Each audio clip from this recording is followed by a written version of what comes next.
Where did the towers go? It's undeniable that the buildings went away. Where is all the rubble? It seems so flattened. If they had collapsed to the ground, you'd have a pile of debris that would correspond to 210-story buildings. That didn't happen.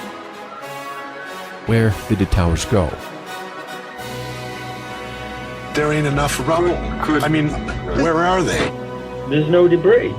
You just can't account for the missing material.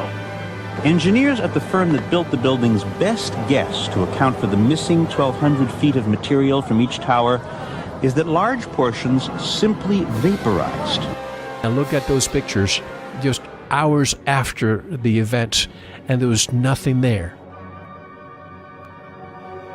You had a little bit of rubble, but you didn't have 210-story buildings piled up there. That's the part that's crazy. It's just that's all that's left. People who have been right down next to the base of what was the trade towers say there's virtually nothing left. Maybe a few flights of stairs, a few stories of one of the buildings. 110 stories at ground level. 110 stories at ground level.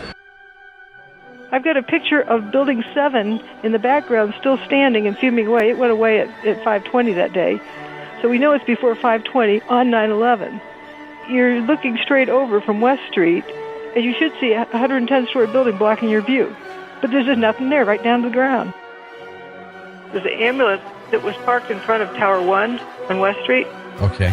And Tower 1's not there anymore. But the ambulance is there. That should have been obliterated too, don't you think? Why isn't the ambulance crushed? It's obvious there's a big lack of material there. The north tower is right here. You see, you just have that shell of the facade there.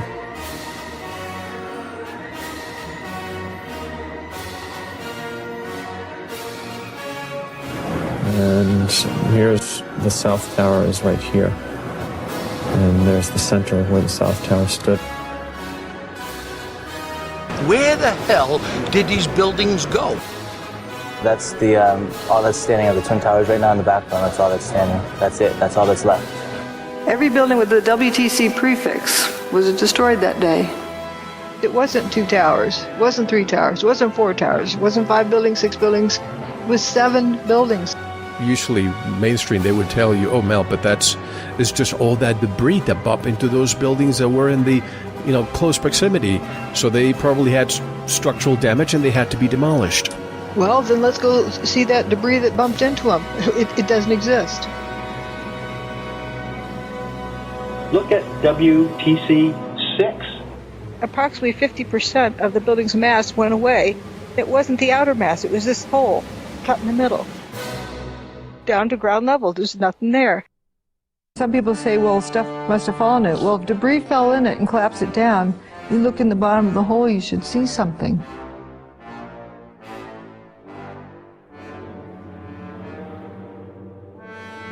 There wasn't much of anything left of the building. You don't see toilets, you don't see desks, you really don't see anything. Nothing that you would recognize as being part of something in an office. Aside from huge pieces of twisted steel from the towers, there was little that was recognizable in the debris. No one had ever seen anything like it.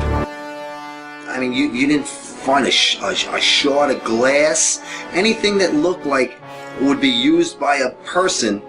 You just didn't see. All there was powdered debris and metal. We're talking here about 43,600 windows, 600,000 square feet of glass, 200,000 tons of structural steel, 5 million square feet of gypsum, 6 acres of marble, and 425,000 cubic yards of concrete, turned in good part into a cloud.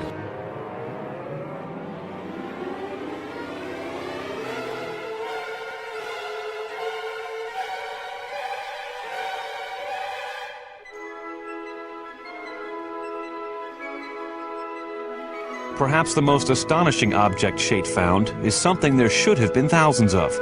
This one probably only survived because it was in the basement. It belonged to an ice cream store. You can see what remains of the file folders that were inside. It was the only file cabinet found. They were able to identify what store it was from, and they called up the store owner and said, "Hey, we got your money." And they gave them their money. When you have paper flying, but you can't see a toilet, a desk, or anything else. You had all this paper flying all over Manhattan, and yet in the rubble there wasn't one file cabinet wrecked or anything. I think they found one.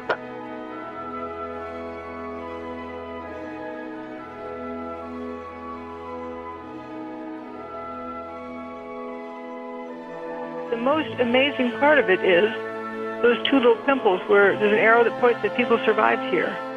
And that's like right under the tower. Mickey Cross feared they would all be dead before anyone found them. I had no idea what was over us. I'm thinking 110 stories. How much rubble that is, if they start pulling it apart, how long would it take for them to get to us? They assumed they were buried under such debris that they'd be dead by the time anyone found them. But then the strangest thing happened. This beam of sunlight came right in on us. After the dust settled, they looked up and saw blue sky. I'm like amazed now. It's a 110-story building above us, and I'm looking up at the sun. The descriptions they gave were not of a building falling on top of them, or not of bombs exploding around them. It wasn't high heat. They didn't get cooked. They didn't get squashed. I looked up and said, "Guys, there used to be 106 floors above us, and now I'm seeing sunshine. There's nothing above us. That big building doesn't exist. These are the biggest office buildings in the world, and I didn't see one desk, one chair, one phone, nothing."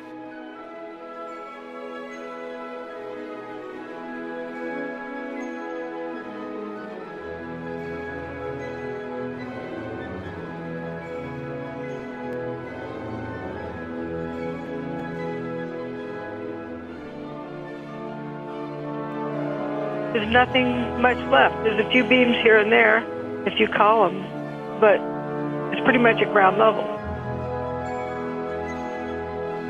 Where did the towers go? Where did the towers go? Where did the buildings go? Where did the towers go? 10 years you've been looking at this evidence, and you've pinned it down, and you've pinned it down, and where'd it go?